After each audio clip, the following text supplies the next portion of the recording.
गांधी जी के 3 बंदर थे। गांधी जी ने तो उनको उपदेश दिया था, बुरा मत देखो, बुरा मत सुनो और बुरा मत बोलो। लेकिन आज इंडी गठबंधन के 3 और बंदर आ गए। ये 3 बंदर पप्पू, टप्पू और अप्पू के नाम पर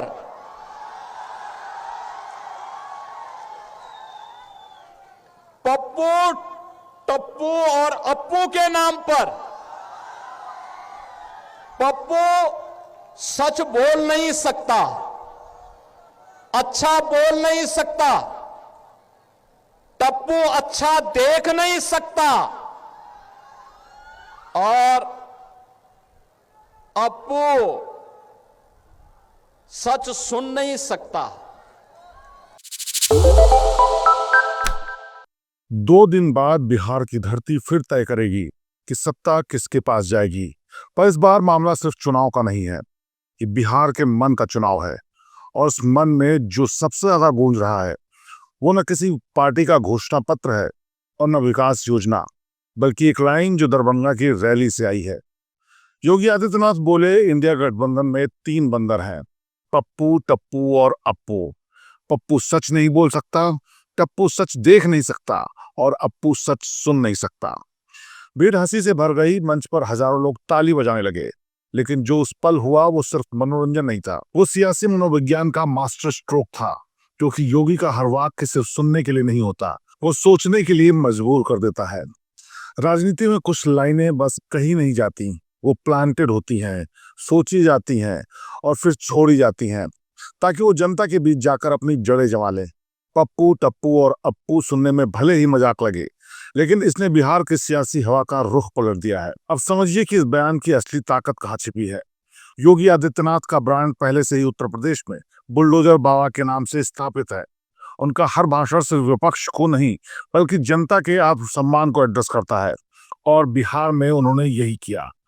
3 बंधन का प्रयोग उन्होंने गांधी जी के प्रतीक से उलट कर दिया, यानी वो जो बुराई न देखे, न सुने और न बोले, उसी प्रतीक को योगी ने विपक्ष की राजनीतिक अंधता से जोड़ दिया। यही कारण है कि यह बयान केवल हास्य नहीं था, ये एक आइडियोलॉजिकल सटायर था। दरभंगा से लेकर गया तक बीजेपी के प्रचारक अब यही लाइन दोहरा रहे हैं, पप्पू सच नहीं बोलता, टप्पू सच नहीं देखता और अप्पू सच नहीं सुनता।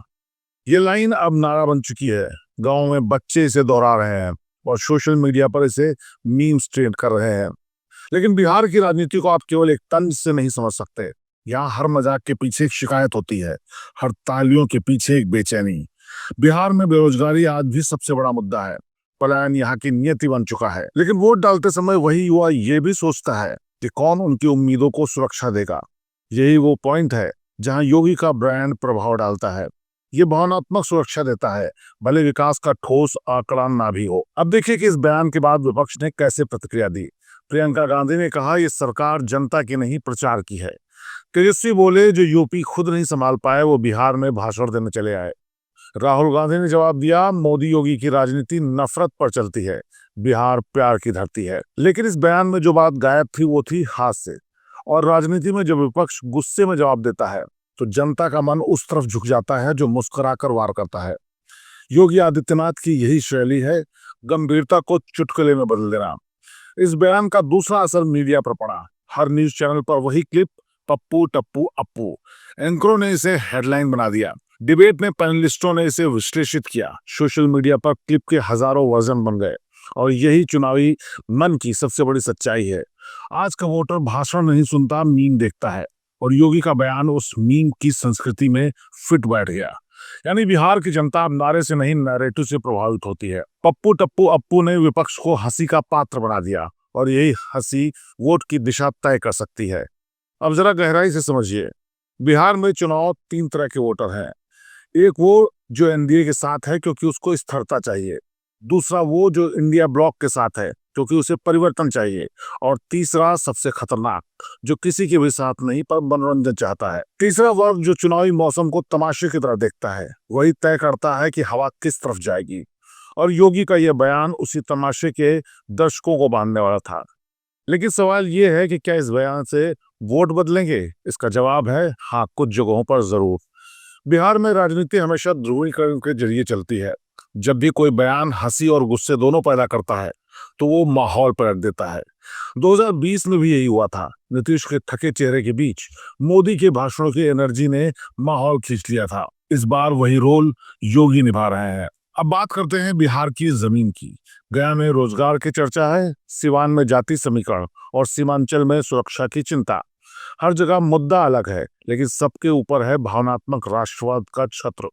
और योगी आदित्यनाथ वही भाषा बोलते हैं जो इस भावनात्मक राष्ट्रवाद की धड़कन है। उनका कहना है कश्मीर में 370 हटाकर घुसपैठियों को जैसे बाहर किया, बिहार से अपराधियों को वैसे ही निकालेंगे। ये लाइन वोटर को एक नैरेटिव देती है कि चुनाव भविष्य नहीं, सुरक्षा की गारंटी का है। और जब जनता डर और उम्मीद के बीच खड़ी होती है तो हमेशा उस तरफ जाती है जो उसे सुरक्षा की भाषा में संबोधित कर सके। इस बीच विपक्ष के भीतर भी फूट बढ़ रही है। तेज प्रताप यादव ने कहा है राहुल गांधी को नेता नहीं बल्कि रसोइया होना चाहिए था। इंडिया ब्लॉक की एकता की पोल इसी बात से खुल जाती है। रवि किशन ने इसे तुरंत कैश कर लिया। उन्होंने कहा कि वो मछली पकड़ते रहेंगे और हम वोट पकड़ेंगे। और ये बयान कोई बयानबाजी नहीं है, कोई फायरवर्क हो जनता हंस पड़ी। लेकिन विपक्ष के कैंप में निराशा जरूर फैल गई। बिहार में जनता जब भी हंसती है तब वो तय कर चुकी है कि उसे हराना किसे है। और इसी चुनाव की पंक्ति है, लोग किसी को जिताने नहीं बल्कि हराने निकले हैं। अब आइए देखते हैं नीतीश कुमार को। वो अब भी मुख्यमंत्री है, लेकिन भीड़ में उनकी चमक नहीं बची। उनका चेहरा अब एनडीए के लिए आवश्यक है, लेकिन प्रेरणादायक नहीं। बीजेपी का पूरा फोकस अब मोदी, शाह, योगी की तिकड़ी पर है। नीतीश अब बिहार की राजनीति में प्लेस होल्डर बन चुके हैं। वो वहां है क्योंकि बेहतर विकल्प कोई और नहीं। यही कारण है योगी का भाषण अब बिहार में सिंबॉलिक लीडरशिप वैक्यूम को भर रहा है।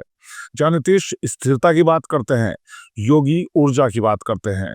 और चुनाव में हमेशा ऊर्जा जीतती है, तर्क नहीं। इस मामले में प्रशांत किशोर की भी बात करनी पड़ेगी। उन्होंने महीनों तक बिहार में घूमकर जनसुराज की बात की, लेकिन उनकी यात्रा ने जितनी भीड़ खींची उतना वोट बैंक नहीं बनाया।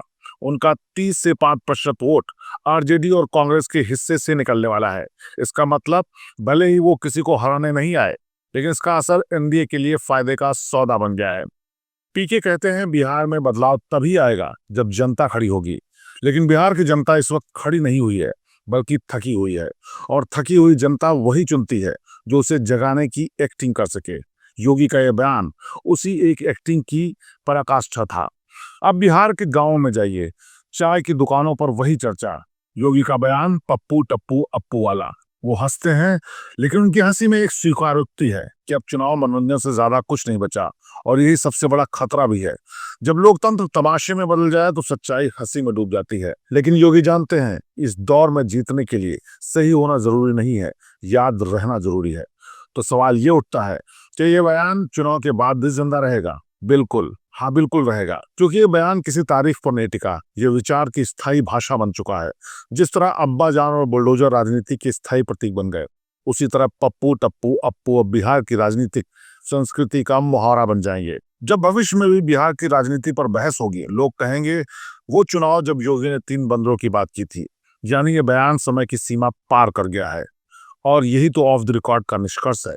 राजनीति में सबसे ताकतवर हथियार न पैसे हैं और न प्रचार, बल्कि वो लाइनें हैं जो लोगों की जुबान पर टिक जाए। योगी आदित्यनाथ ने एक बार फिर वही किया, बयान को विचार में, व्यंग को वैचारिकता में बदल दिया। बिहार में नतीजा चाहे जो कुछ भी निकले, इतिहास ये जरूर कहेगा कि उस चुनाव में एक बयान था जो बाकी सब पर भारी पड़ गया।